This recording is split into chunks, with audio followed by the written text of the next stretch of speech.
From one of the most important bands in rock history, possibly even one of the most important recording artists ever, comes one of the most important albums ever recorded that sits at #1 on Billboard's chart of the greatest albums ever recorded. And it's the album's 50th anniversary today. That's right, this album is 50 years old today.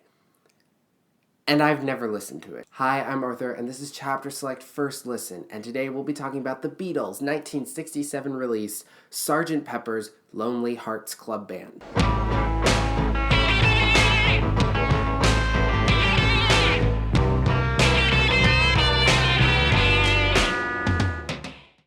Sgt. Pepper's Lonely Hearts Club Band is the 7th studio album from the recording group The Beatles, and it was released in 1967. I'm going to start by telling you everything that I know about the album before going into it. Then I'll listen to it a few times and come back and let you know what I think. I'm very embarrassed to have not listened to this album before because whenever you talk about great albums, whenever you discuss great albums, of course the Beatles always land on that list, and usually topping that list of important albums is Sgt. Pepper's. I mean, this thing is held in such high regard, and when you think about what the Beatles were doing at this time, Sgt. Pepper's really does mark that gigantic shift in the career. This is going to be a really bad analogy, but it's kind of like, you have 808s and Heartbreak, marking the split of Kanye from Bear Kanye to Crazy Bear Kanye. Beatlemania was happening and people were going crazy whenever the Beatles were coming around. So the Beatles released Revolver in 1966, and that was their last album that they toured with, that they played with shows. And then they stopped touring, mostly because of Beatlemania, but I'm sure there was other reasons in there that I just don't know of. More importantly, in 1966, the Beach Boys released Pet Sounds. This album was very eclectic and was weird and experimented a lot with musical styles and genres and things. And when John Lennon and the Beatles heard this album, they were really inspired by it. It's kind of funny because even though Pet Sounds was released by the Beach Boys and had this weird thing going on, the Beatles possibly went weirder with Sgt. Pepper's, and yet they came out more successful. Because they're the Beatles. They couldn't do any wrong at the time. Now, as I said, the Beatles did not tour with this album. But what they wanted to do instead was create a concept album. And this is known as one of the great concept albums and one of the first real great concept albums. This album here is based around the concept of a fake band run by Sgt. Pepper's that the Beatles are a part of. So it allowed the band to create and experiment with musical styles that were different than what the Beatles already were. So effectively, this could be seen as the Sgt. Pepper's Band side project. It's not necessarily supposed to be taken as the Beatles singing, but in fact, they're alter egos. It's an interesting concept, and it does definitely allow for experimentation, but, we'll see. Now, this time of Beatles also marks another significant shift into drugs. This is the summer of love. This is that height for drug culture, hippie culture.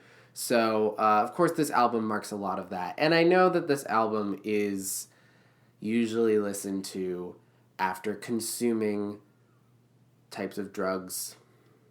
I will not be partaking. Somebody asks you to listen to Sgt. Pepper's and take drugs, just say no to the drugs, not the album. The album's fine. Anyway, I'm going to go and I'm going to listen to this album and I will let you know what I think in a little bit. So let's go. I know I'm going to make some people mad here. On first listen, I didn't get it. I did not get it. I didn't get the Beach Boys either when I listened to Pet Sounds the first time. I think it took a few lessons.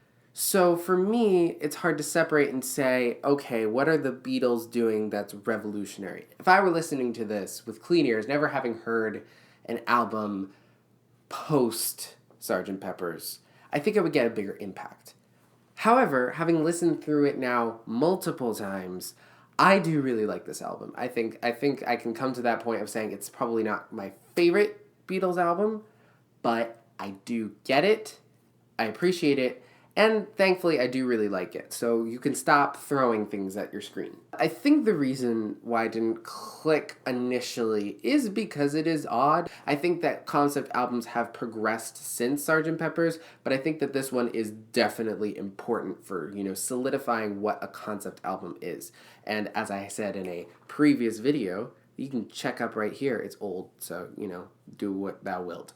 But with this, I said that concept albums are interesting, but they don't necessarily need to be listened to for their concept. I.e., if you didn't know a song came from a concept album, you should still be able to enjoy that song independently from it. And I think this album is a good representation of that.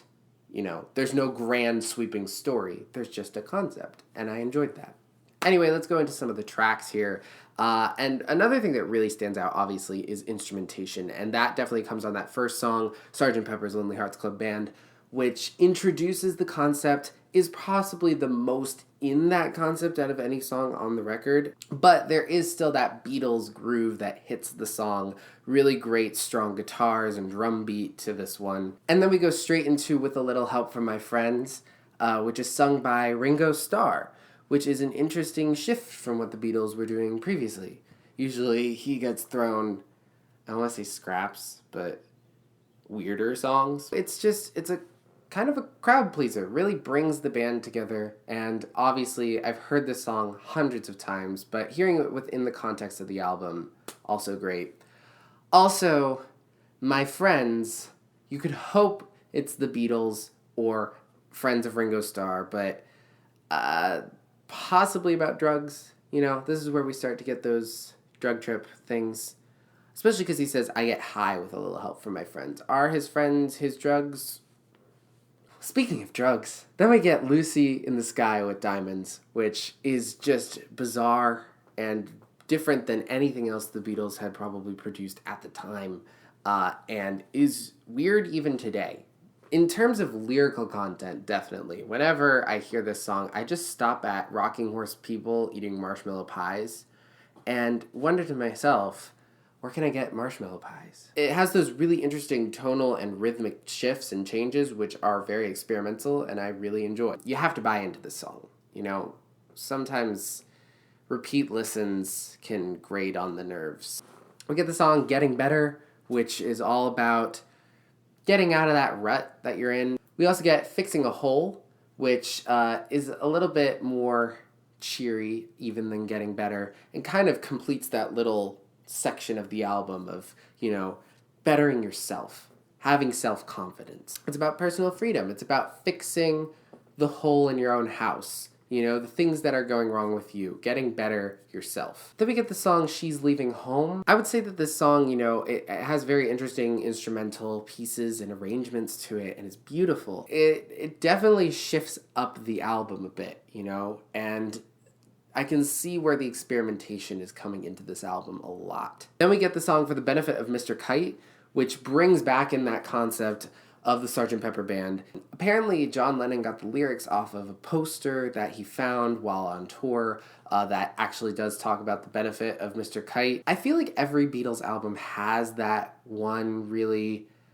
odd, funny-ish song. You get like Octopus's Garden and Yellow Submarine and the benefit of Mr. Kite here. Within You, Without You, you've probably never heard anything like this on a rock album when this was released. And of course it also really marks that Summer of Love feel. I feel like in every parody of things about hippies, a song similar to this is playing in the background. But I do really see that experimentation and appreciate it a lot. Then we get When I'm 64, which is just a delight of a song. It's happy, it's bouncy, and it's got a really beautiful, nice sentiment to it. Then we get the song Good Morning, which possibly stands out on the album to me the least, but I still really enjoy it. After that, we get a reprise of Sgt. Pepper's Lonely Hearts Club Band, which I actually like better than the first song, but I still enjoy that song. This song just is that, rock and roll type Sgt. Pepper song, and, it really brings home the idea that this is a show. The fact that the Beatles weren't touring at this time, this album feels like this show that they could bring to everybody in an album form. And this song reminds the listener that, the album's almost over. Enjoy the last song. Okay, we gotta go. Finally, we get A Day in the Life, which is really a masterpiece of a song. It shifts a lot of different ways, instrumentally and tonally. Kind of funny how important a song like this is at this day and age of political craziness. You know, this song does really stand out, and I really enjoy it. There's a lot of cacophonous, like, crescendo in the song where all the instruments go huge and then it gets quiet again. And I think I've heard that done a lot now, but this one still strikes me. I think that's what makes this song great, is that I'm still struck by it today, even though I've heard these things in the past. Like, this song does it better. And of course, at the end, you get that really weird 19 seconds of looping sound noise after the song ends that I have no idea what that is, and I'm not even going to try and decipher it. I think that it's just there. In the end, I did really enjoy Sgt. Pepper's Lonely Hearts Club Band. I think there were bits and pieces of it that I possibly could have enjoyed more, would have stood out to me more if I hadn't heard any of these songs before.